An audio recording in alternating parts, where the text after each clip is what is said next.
Wrist pin cushions, very useful little things because your pins will be where you want them, on your wrist. You can put it on your right wrist, you can put it on your left wrist. You could even, if you wanted to, probably put it on your ankle. I mean, why you want to have it on your ankle, I don't know. Or you could put it higher up your arm.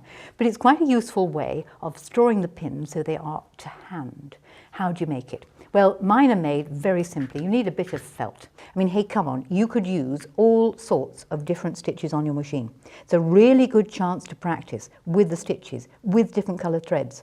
And because you're stitching onto felt, it's a nice firm surface and it will keep the stitching nice and tight. So have a play. You could use the herringbone stitch and go backwards and forwards and make sort of rows of them. You could even, if you felt very brave, sew in a circle.